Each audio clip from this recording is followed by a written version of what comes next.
OMG, baby, tell him. Hey there, welcome to Powered by Backers. It is a beautiful Tuesday. I am joined here by Dinah Hampson. Dinah, thank you very much for joining me.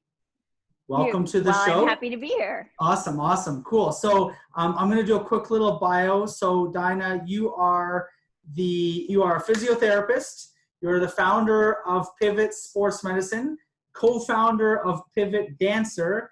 You're a mom, life enthusiast, and chocolate lover.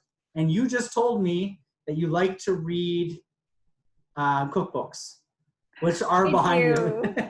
So welcome to the show. Thank you for joining me here. So Dinah, you're based here in Toronto. Tell us a little bit about, I guess, becoming a physiotherapist. So actually, let me ask you a question. Where did you go to university? Great question. I did my undergraduate degree at Queen's University, Okay. and then I did that in health sciences. Okay. And then I did physiotherapy at U of T. U of T. Okay. Perfect. Okay. So let's talk a little bit about your experience, I guess, as a physiotherapist, because I'm assuming you started out as a physiotherapist and then got into business on your own. That's usually the trajectory, or? Yes. They really don't teach business in physio school. No, they don't, right? I mean, I took phys ed and learned nothing about business. So yeah, I had to go back and do an MBA. So, okay, interesting. So tell us a little bit about the trajectory of, as a physiotherapist and what got you into maybe becoming an entrepreneur and starting your own clinic. Sure. Physio for me, I grew up dancing. It's ironic that I work in high performance sport because I was terrible at all sports. Okay. Except for dancing. Would dancing be considered an athletic endeavor, or? Oh, absolutely. I mean, but dancing not a sport is necessarily. Now considered, no, because a sport you need like a beginning and an end that has a time and a medal. Right. And it's interesting in the world of dance because now you hear a lot more about dance competition. And I mean, I think World of Dance, So You Think You Can Dance, TV shows like that have really kind of pushed dance into a more competitive format so that kids can get, the medal or the ribbon. So there is that competition. Soccer. Right? So there is that now, but I mean, when I was dancing, it was, syllabus and, curriculum with no medals and no competition. Okay. So sort of a different format. Anyway, so I ended up in sport. I liked movement. I liked science. I liked, how bodies moved. And I was always very good at teaching and instructing, but my mother was a teacher. My grandmother was a teacher. My great-grandmother was a teacher, and there was no way in hell I was going to be a teacher. Okay, that's interesting because taking phys ed, that was sort of the trajectory I was on. I just want to ask one quick question before we move on. You mentioned your appreciation for movement. Did you ever study Laban notation or the Laban movement? Did you get into that at all? Did we lose you? No.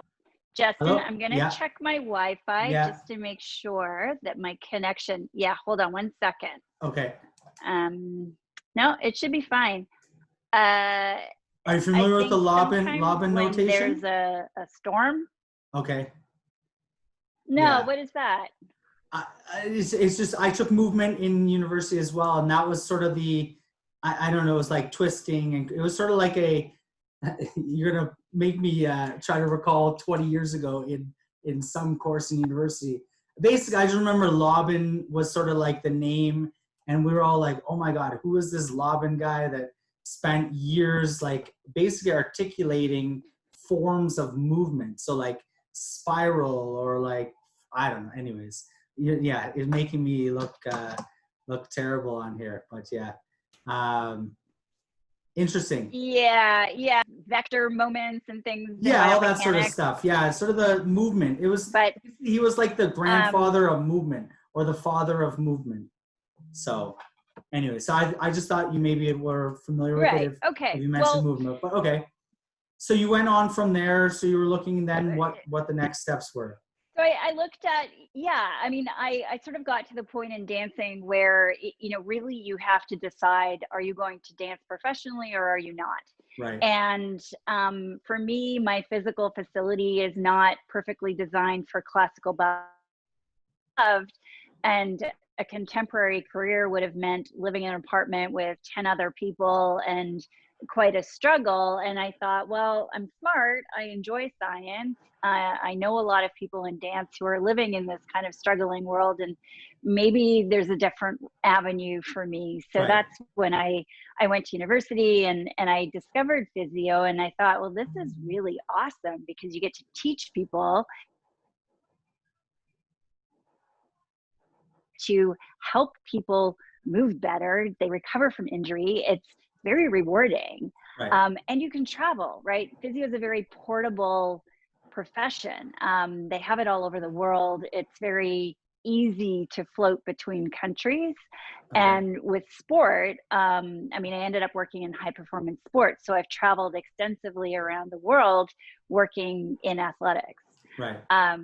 So to me, it was a very logical fit. And busy, they teach you nothing about business. Right. And so the entrepreneurial side of things really came from, I worked in different venues. So I worked in hospitals, I worked in clinics, and there were things that I really loved about each place that I was working and things that I really didn't love about each place.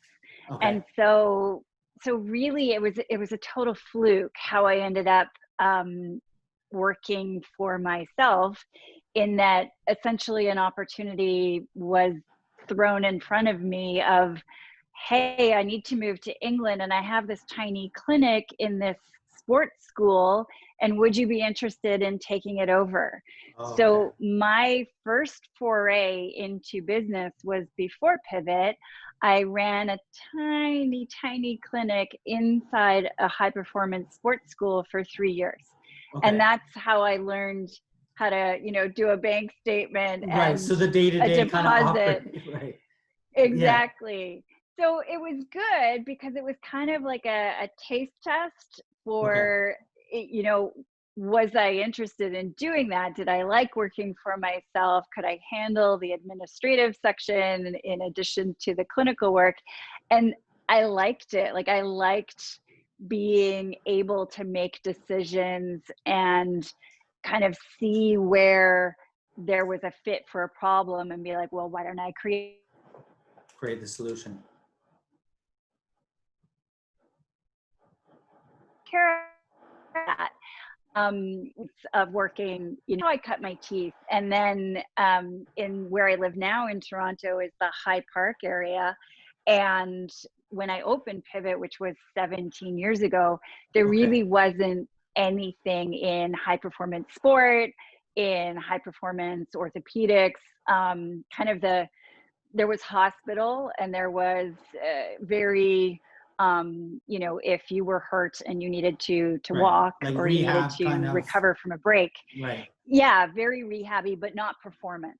Right. And I knew the architect of a building where they had a second floor space available and there was nothing in it. So the architect, who was a friend of mine, said, you know what, let me introduce you to the owner of this building, because I think it would be a great place for you to have a clinic.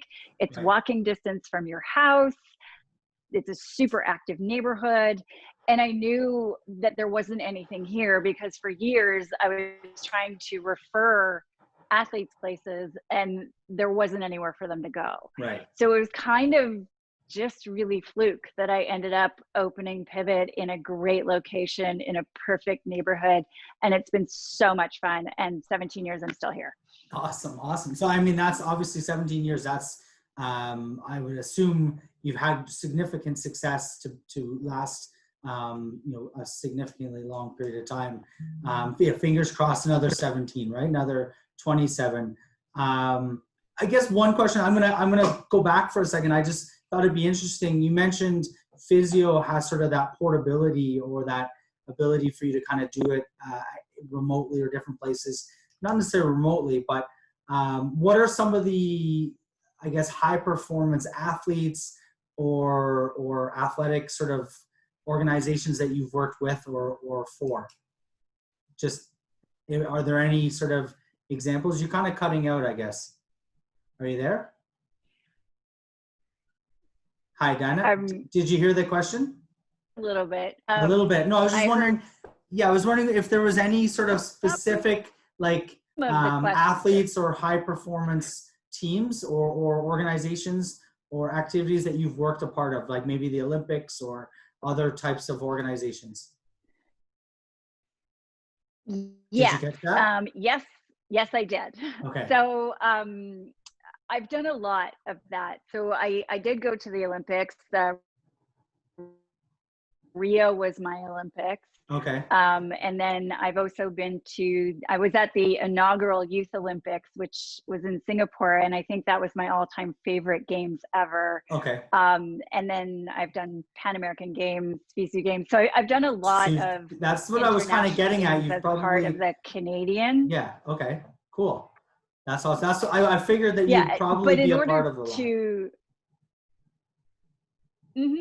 And then in order to get there, there's a lot of steps that you have to go through. So from a education perspective, you have to have a certification in sport physio. So I'm a international registered sport physiotherapist. Okay. So there's exams you have to take, and so I've done all that. And then you have to have hours of experience. So you kind of start at the bottom, and you start with, local soccer, local hockey, local rugby. Right. And then from there you work up to provincial games, national games. So I've done like lots of Canada games, which is really fun because you get to go to areas in Canada that you probably wouldn't go to. Maybe wouldn't, yes. It's pretty neat, yeah. Right? And so that's fun.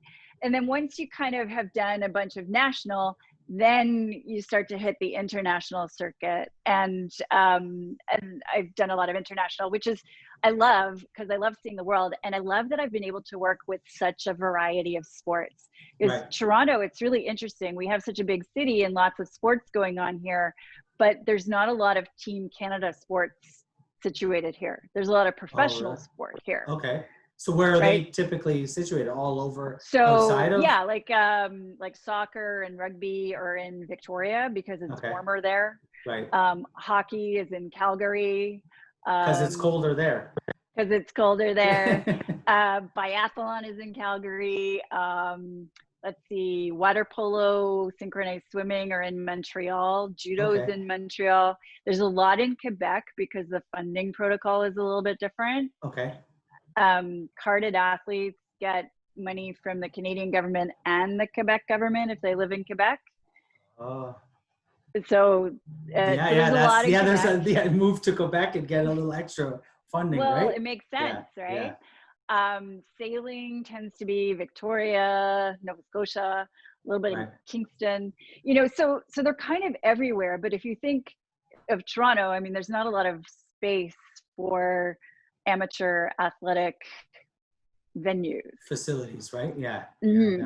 So for me, living in Toronto, I ended up being exposed to a ton of variety of sports, and it's awesome because people are very surprised now when little tiny 5'3" me I can break ball for you, basketball. It doesn't matter what the sport is. I've worked with it.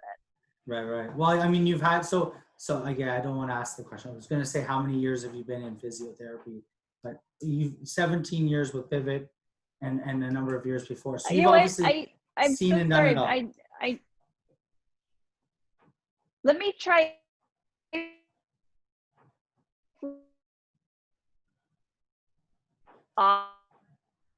Why? Because losing you altogether. See if this helps.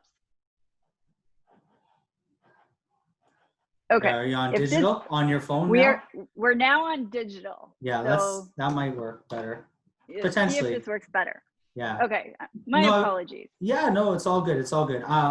No, I was just saying, so you've been with Pivot 17 years, had some great success there, and you've obviously been in physio, and you mentioned like wide range of sports and athletics and endeavors. So I wanna ask the question then, what is Pivot Dancer? Oh, cool. Okay, so I saw that and I thought that was interesting. So I kind of assume what it is, but I would like to hear what your thoughts are, what it actually is. what do you assume it is? I would assume that it's physiotherapy, but targeted towards dancers. So it'd be sort of Okay. pivot, but for rather than athletics, but for dancers. Yeah, okay, so that's a good start. So first of all, I love that my name is Pivot because pivot seems to be the word of 2020. Right. Uh, it's been awesome. There's been so much free advertising. I was gonna So, say I thought your name was Dinah, but okay. Yes, pivot. Yeah. well, I did all of the sports Right. and then I really needed to for personal reasons spend some more time like at home with kids because the mom part Right. and Right. yeah, so I was looking at how I could expand pivot services and what that would look like, and looked at, did I want to open another location or um, sort of see what the options were. And I ended up doing a talk on dance because I do a lot of workshops and speaking engagements. And I was speaking in Ottawa on preparing for a dance season and sort of evaluating a dancer. And this lovely sport physio from Ottawa, who I hadn't had the chance to meet before, came up and she said, we've crossed kind of the same avenues, and I have this program of strengthening for injury prevention for dancers, and I'd love to talk to you about it and involve your workshops. And I kind of went, ooh, injury prevention. I like injury prevention. Right. So Jen and I ended up getting together, chatting over ice cream, which is the best way to have a business meeting. And That's interesting. I've heard golf is also good, but ice cream could be right up there, I would think. Yes. totally, if you have golf and ice Oh, cream, there you go. all Yeah. perfect. So basically, Genevieve Renault, who's a sport physio in Ottawa, had created this wonderful syllabus of exercises to really address common injuries. And when you've been working in physio for a while, you see common injuries and you Right. see injury patterns come out. So I was like, this is awesome. Why, reinvent the wheel? Why don't we take your program, do it in Toronto as well? And then why limit it to that? Because I was having dancers come and see me from all over the place. So dancers were driving 3 hours, and they'd come and see me for an assessment, and they'd go, and I thought, it's such a shame that we have this amazing program in Ottawa and Toronto, but really, unless Right. you live close by, you don't have access to it. So Jen and I sat down and said, okay, well, how can we make this accessible to more people? And that's when we came up with the idea of kind of expanding the Pivot brand using the infrastructure of Pivot to create the branch Pivot Dancer. So yes, it's physiotherapy for dancers, but it's an entirely online So you say program it's more where digital and can it's be dispersed globally, fully basically. digital. Exactly. So there's no bricks and mortar, which takes away the geographic Right. boundary to accessing expert care. And we made it very, very cost affordable. So it takes away the financial barrier to accessing expert care. And then we just started adding people. We're like, well, this is great. We have physios, but we need, physicians, and we need Right. Pilates, and we need yoga, and we need makeup, and we need costuming. And so we started finding experts in all of the different areas of dance that would be helpful and useful for people who don't live next to those things or don't know how to access them. Right. And it was fascinating because really what happened as COVID hit, we came up with this idea 2 years ago. Okay. And so really, we were just at the point where we were about to say, ta-da, To here we introduce are, it we to the world. exist, Right, you know, right, and then COVID happened. right. So COVID happened and we went, oh my good Lord, right? So not only are the studios closed, but the theaters are closed, the companies are closed, the clinics are closed, like everything's closed. So we not only have this group of, you know, young dancers who we were going to talk to about all of this stuff, but now Right. we have all of the professional dancers who don't have access to Who are looking resources. for someone, that digital access, that, yeah, very Yeah, interesting. So exactly. how did, so that's okay, that's actually really cool then. So how, okay, let me ask you the journey then for that part, because I think that's, you know, a lot of people, and yes, pivot is the word of the day. You know, I think in entrepreneurship, right? You have to, Yeah.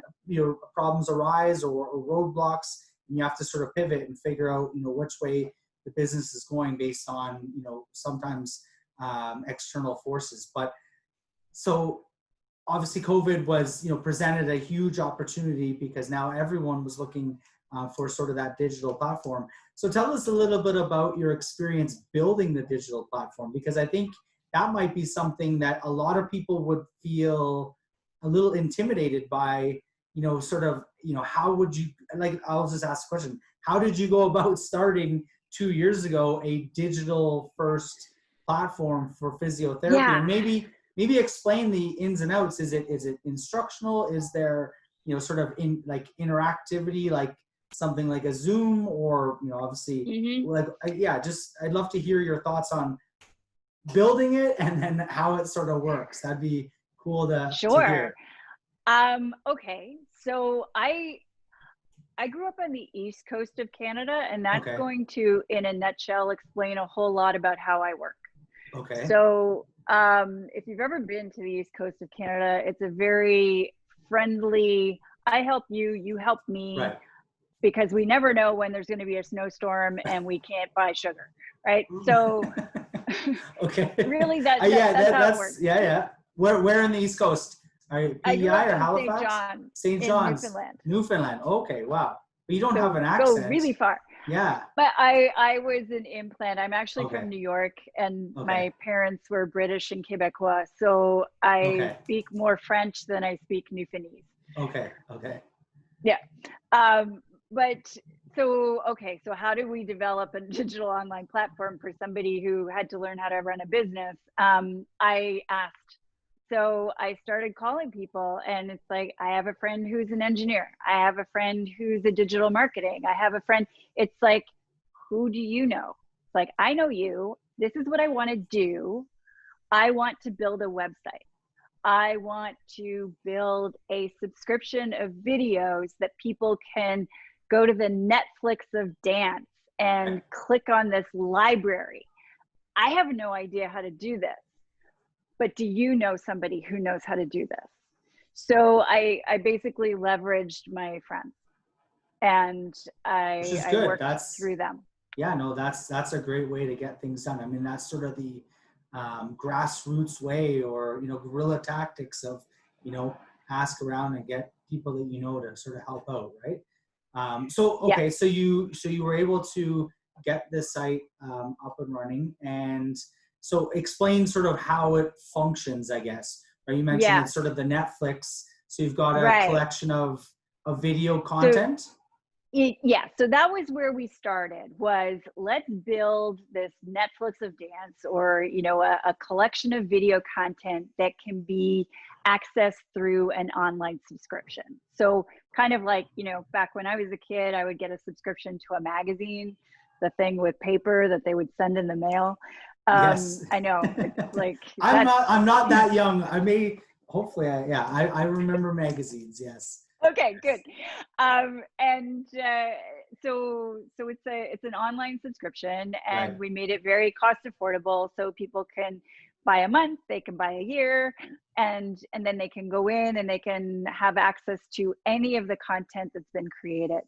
And so we spent really from conception to the point where we were about to say, ta-da, That was building this video content, because the one thing I learned is that it's very expensive to build video content. Right.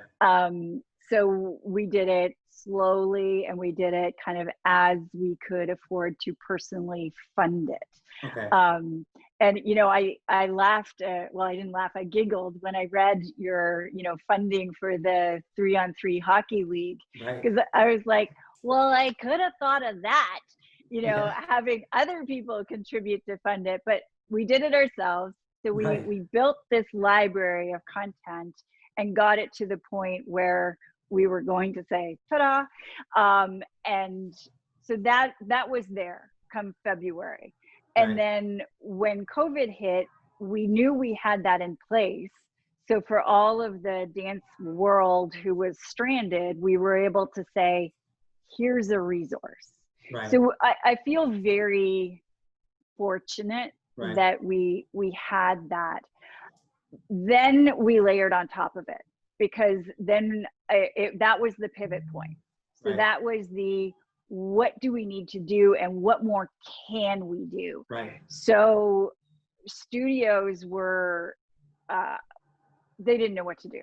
I mean, all of a sudden their entire livelihood was in front of Shut them down. as gone. Closed. Yeah. So we said, you know what? We have these classes that we know how to do. We have the content. So put us on your Zoom for your students, and we will give you free strengthening classes for your kids. Okay. All you have to do is send them the link. We'll do the content. We'll do the teaching. You guys can take a breather space for an hour and, you know, have a cup of coffee, which you probably haven't had time to do. Right. So we offered that up for studios. And that was really fun, because what ended up happening was it wasn't local studios who picked us up. It was studios in South America, Wow. and Okay. studios in Europe, and studios south of the border. So all of a sudden we were like, oh my God, we're teaching in Spanish, and we're teaching in Portuguese, and we're teaching, like, it was wild. And, you know, again, it's like, okay, who do we know who speaks Portuguese? All right, you know, we'll just make it happen. So we started offering these Zoom classes, and that now filled into, now we have Zoom classes. Right. So through the giving of free content, we built a Zoom class platform. Wow. So do you charge? Yeah. So do you charge for the classes? Is there like a, so now we a fee to who, the user, or to the studio? The user. To the user. Okay. To the user. Do you share that back with the studio if they kind of help coordinate it, or? Well, we haven't had that happen yet, but that is my next plan. You're pivoting ahead of me. Okay. So we, I'll jump back to that. So we put in the Zoom classes. We were like, okay, what else? We can do clinical services. So with all the clinics shut down, we started online clinical. So you could have your physiotherapy assessment virtually on medical. So do you digitally tape someone, or how, like? Oh, I can teach you how to tape yourself. You can make them tape themselves. Okay, there you go. So that's a digital taping session. Interesting. Okay. Yeah, you would think it's more challenging than it is, but I can use a camera and say, stand up, move here, do this, and really give quite good direction, right, for things that would be helpful. So that's in there too. And the next step, so ta-da, you're like spoiling my surprise and grand announcement. I ruined the story, yeah. Hey, he can see dead people. He is dead. Wait, no, what is it? He's dead the whole movie. Anyways, sorry, not to ruin it.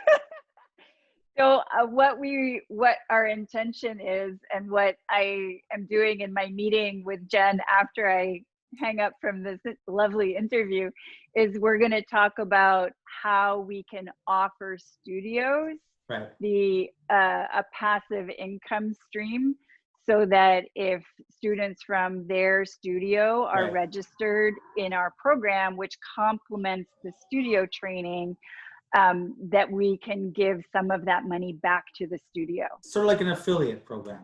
essentially. Yeah, because we really want to help. I mean, this has been financially devastating to a Oh, lot of businesses, definitely. and dance studios are definitely in a Well, yeah, if very you can't precarious have position. people in groups, public, like, I mean, I guess now you could probably have them opened up with Y- masks, but you'd have Yes, limited capacity, and, you yes. don't really want 50 people sweating and sort of, all over, yeah, the same space, all day, every day, right? So, Yes. So they can open in limited capacity. And my heart goes out to them, mhm, because I think providing opportunity for fun and social and activity for kids is just so important.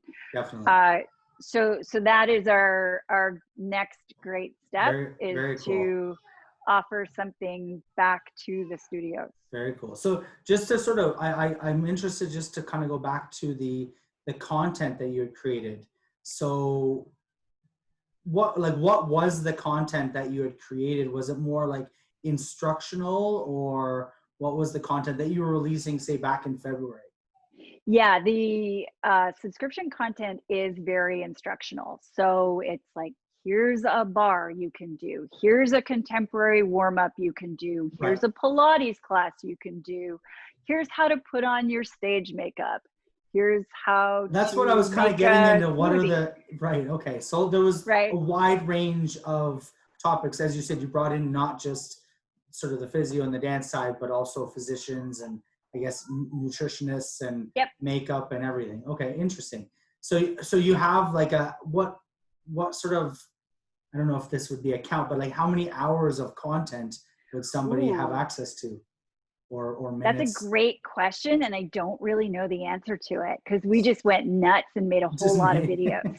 because we're Yeah, actually building a program, and that's kind of how Backer started. You alluded to it. I was trying to fund a 3-on-3. I had a crazy idea. I was going to start my own pro hockey league and call it the 3HL. If you're a hockey fan, you know the 3-on-3 overtime. But I was trying to fund the teams, and that's how I started Backers, which is now, 2 years later, we've built out a digital investor onboarding tool, which again, phys ed degree, not development. I kind of did what you did, not necessarily as friends, but finding people that had the capabilities or skills to be able yeah. to put it together, right? So that's very cool. I think so is it going to, I was thinking there, are you going to be calling it the Netflix of dance, or is that copywritten? You can't, I feel that Netflix would have a problem with problem with that. the Netflix of dance. Yeah. Yes. So Yeah. I think they'll probably take the free advertising that we've given them today, but would probably not like me Yeah. to call it that.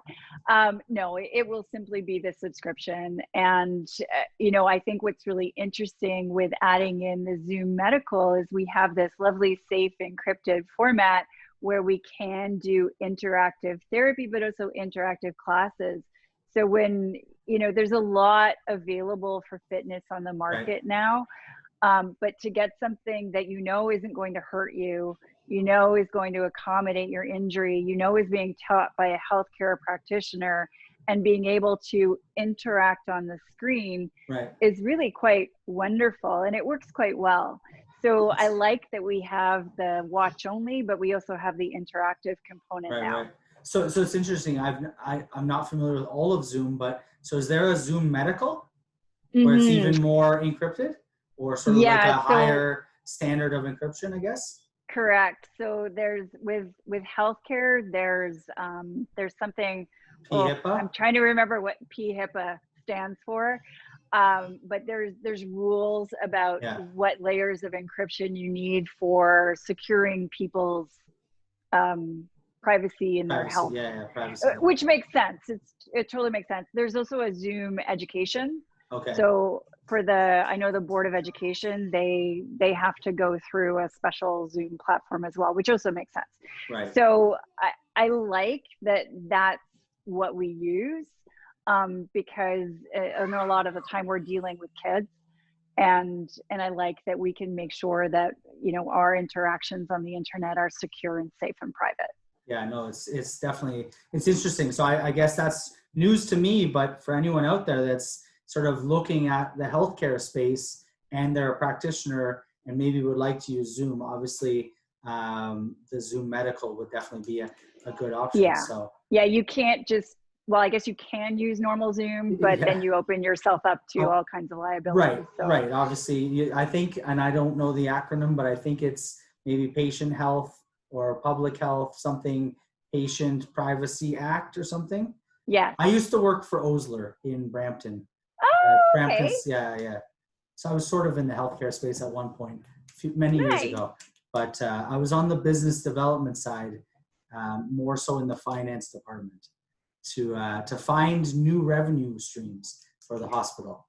That was my role. Excellent. So, Wow. anyways, cool. Yeah, that was sort of while I was doing my MBA. I did the phys ed and then the MBA, and while I was sort of doing that, I got some finance roles. But I appreciate you joining me here. I think it's, where can they find you actually? Where can they find Pivot or the subscription or you, Yeah.